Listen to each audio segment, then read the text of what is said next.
Sengiyakutshela nje bafu namhlanje nali iqiniso lalela. Ya. Ubaba benokungibamba ngenkani lale nami. Bethandile mfethu engiluyisi yabo yonke leyo nto unodlame nje lo muntu mfethu. Beyinja kahle kahle. Nami kwafika isikhathi la engikhathala khona wendoda. La ukhathala khona kanjani ndawo? Yabo ngoba bengingaphakathi. Ngambulala mfethu, mina wabulala mfethu.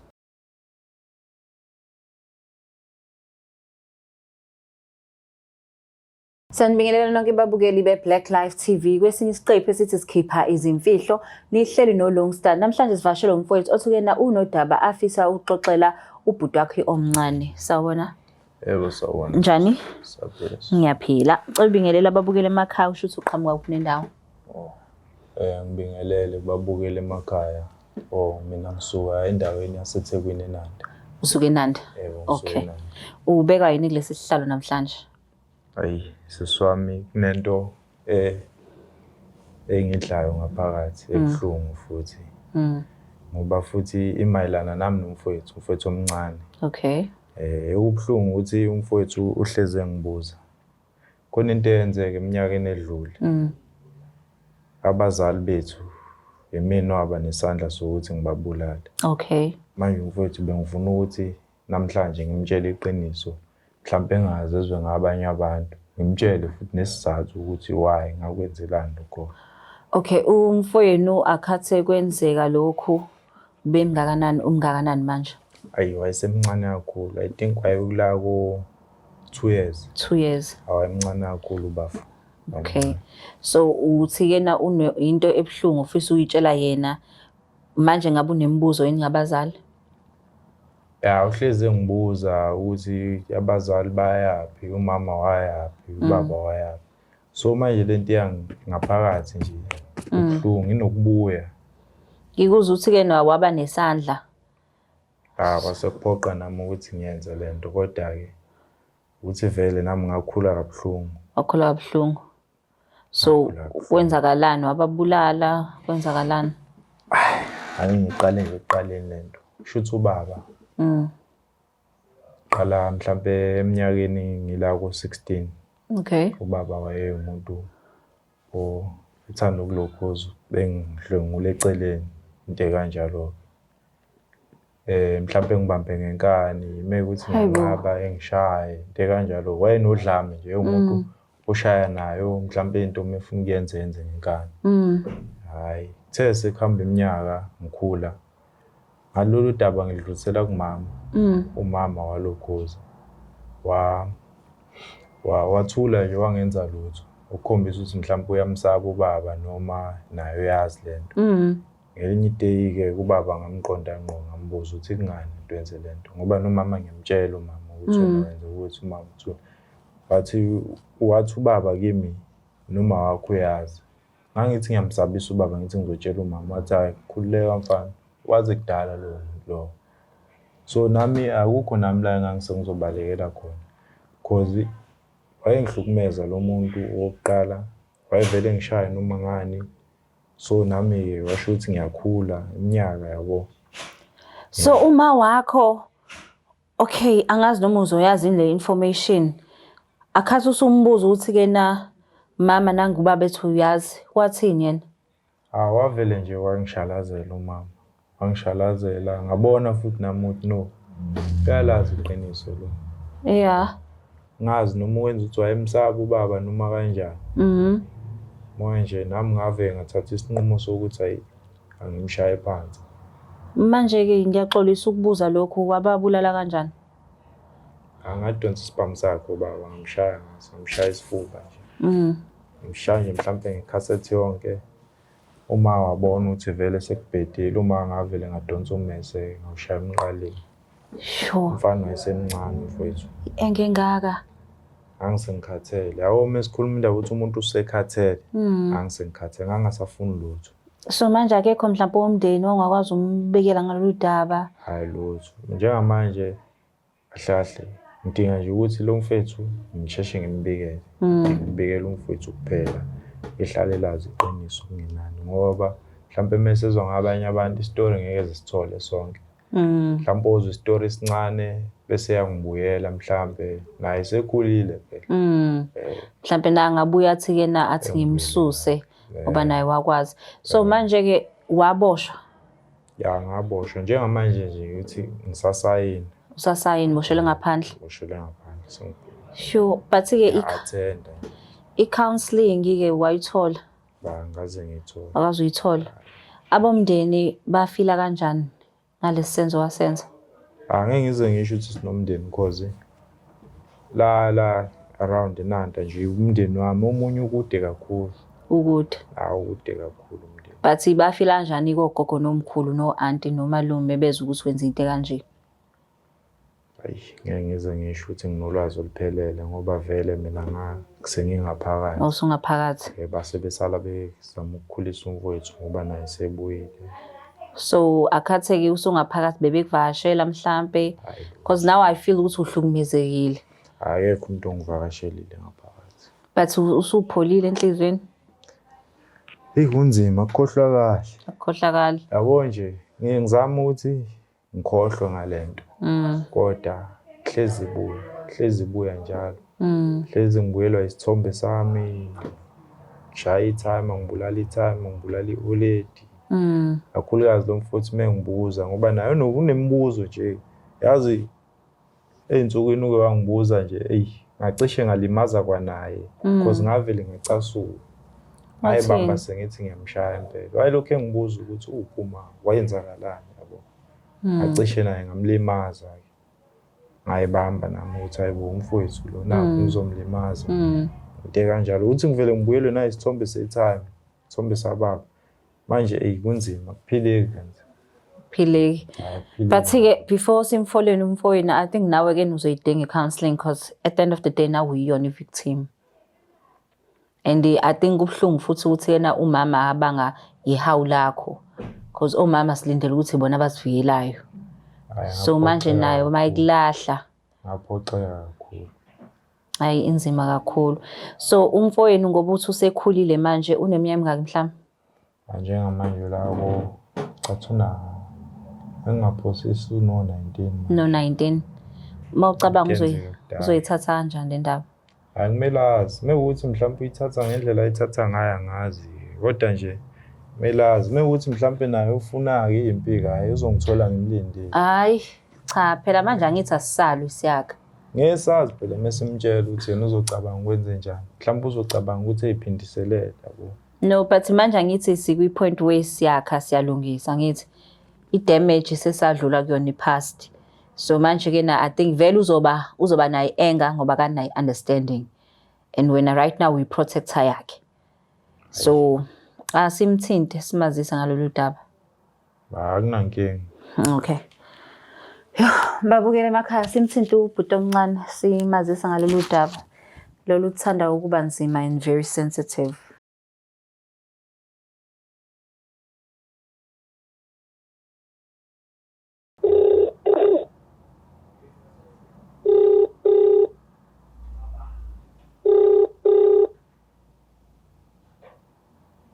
Hello? Hi unjani? Ngiyaphila njani sir? Ngiyaphila. Ukhuluma noLungstar la wa Black Life TV. Singawazi ukukhuluma?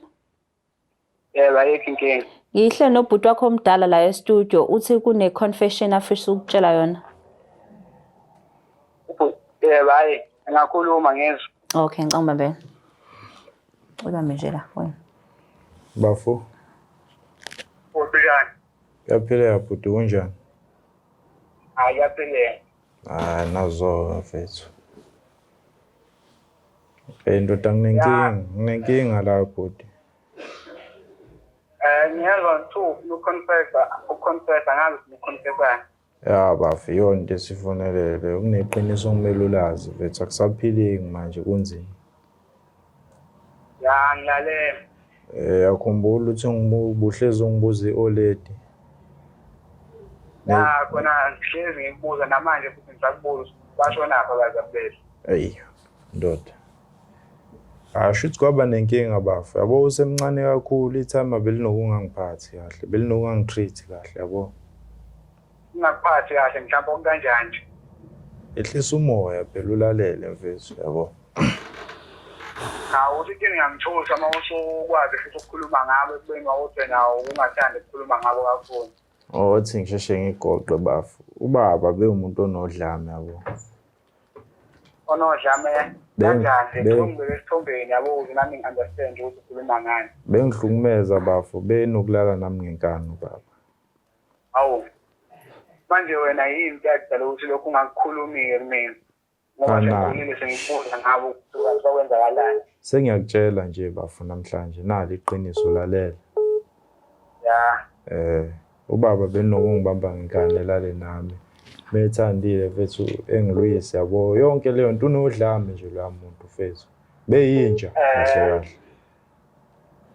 Nami kwafika isikhathi la engikhathala khona wendoda. La ukhathala khona kanjani ndawo? Yabo ngoba bengingaphakathi. Ngambulala mfethu mina wabulala mfethu. Wabulala ubaba? Ngidubula mfethu ikhasethi yonke ngayishaya mfethu ngayiqeda kuye. Hawu. Akugcinanga lapho baba. Khuleka akugcinanga lapho. Oledi lalazi ngayo yonke lento. Manje iziphi inyathelo yena uma wayethatha? Thathanga inyathelo umama. Wathula umama. Manje pho wawusuwenza nini ngalokho? Ngavele ngamfaka ummese ngambhoboza mfethu. Bhoboza isifuba. Kanti wena lo wabulala umama? Bafo. Ngayithathi ngalendlela eyithatha ngayo nami ngangisengikhathele ngangisengihlukumezekile empilweni. Iminyaka emingaka ngifuna iqiniso Antoni ngifihlela ukuthi wena lo wabulala umama. Wena lo ngiguqa abazali kanti. Suyalazi iqiniso bafo. Bafo akusizi njalo ukuthi ukhulume nami kanje ngoba kube mhlambe kwakunguwe ngazi awuzohlukumezeka kanjani. Ngiyawuzwa lokho baba sikubelekeleni manje wena wangifuqa umama-ke ngoba ugogo wayengikhulisa kakhulu kanjalo enganginaye kanti uwele wangifuqa umama. Inkinga nayo wabheda umama wase kumele ehambe. Ngihlale phansi naye ngikhulume kahle ngimtshele ukuthi awukuthanda ukwenziwa ubaba lo. Yini indaba kade ukuthi uzofike engasebenza ukuthi uzomthatha emhlabeni. Ayikho mfethu into engangizoyikhuluma naye yabo. Kwaphoqa ukuthi naye ngimnyamalalise. Yaphetha nje kakhulu yaphetha. Mfethu isitori bekuyileso bafu. Angazi ukuthi uzosokuphatha kanjani but leso ngazi ngathini ngiyathemba ukuthi mhlawumbe uzongixolela njengomfowenu sibuye silungise izinto siswane yabo. Ayikho enye into futhi engikutshela ngayo. Ngiyacela ukuthi sixolela nto into ezibuhlungu kangako uwele wangifuqa umama. Iminyaka emingaka ngingamazi umama nje wamthatha. Hayi kuwe-ke ndoda ukuthi uyithatha kanjani lento yabo. Kodwa mina ngisenandaba kodwa sengikufakele ilivari. Hayi. Inkinga nje leyo ngitshela yona. Hayi njalo nje bafu. Ngathi sengiqedile ukukhuluma nobafu ayikho into engisazoyikhuluma naye manje. Ngoba kangizwa. Hayi. Yebo. Ngiyeza ukuthi ibhlungu le ukuthi uyizwe ukuthi ubhuti wakho uyena waba nesandla kubazali. But naye angithi uyeza ukuthi wala imali. Ngisho athiwa wala imali kodwa siswami kodwa hayi umama. No, ngiya-understand vele I think kwase kuyenziwa yi-anger lokho. So mina mangicabanga going forward isu Black Life TV singani-offerisha i-counselling ukuthi nikwazi ukukhuluma nomuntu because nobhuti wakho ngoba ngihleli nayo uyayidinga nayo i-counselling. Yeah. Nikwazi ukuthi nikhulume akhulume ngama-anger akhe ngoba ke na agoa through yonke lento. I think kubhlungu ukuzwa ukuthi ke uma wakho uyayazi into ekulimazayo kodwa akenzi lutho ngayo. Ngiyakuzwa siswami. Yeah, so sizon-offerishela i-counselling ninobhuti wakho nikwazi ukukhulisa ikhaya niqhubene phambili. Hayi, ayikho inkinga siyabonga. Hayi, siyabonga kakhulu nathi. Uyangisabisa yazi? Uyangisabisa ukuthi ke nosanaye enga wena. Kuphumeke kule nto kunzima ukudlula. Ngisabisa kakhulu no, but ke na ngimi ekutheni ubhuti wakho usanda ukuyizwa le ndaba obviously uzoba nemibuzo. Manje indlela osusho ngayo ukuthi hayi phela ungizwa. Yabona anisakhani ke lapho. Usazoba nayo imibuzo eminingi futhi usazokhala futhi. Ngoba ekhuluma ngokuthi ugogo. Uthi into engayi understand la iyodwa.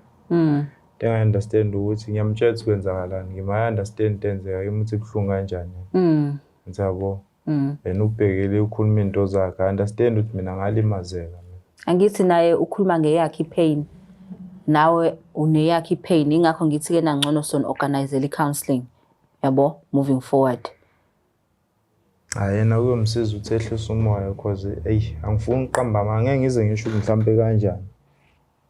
Kunzima kimi. Yabo mezolokho engiphakamisela mhlambe izwi kanje. Kumele vele ehambele kude ngoba le nto iyabuya ngiphatha kakhulu. So would you do it again?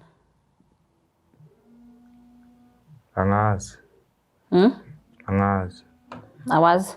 Angazi. No, angisasho ukuthi ke na ungayenza. Hayibo, would you do it again ngomunye umuntu? Njengoba ngisho angazi, but nje kuyavuka le nto ngiphatha kabi angithandi. Ngikwazi nanokuyicontrola futhi makukhulunywa ngayo. Yabo nje ngiyazama calm it down. Ngiyazama. Okay, so wenzani ke ngempilo yakho ngoba ulokhuza uboshelwe ngaphandle?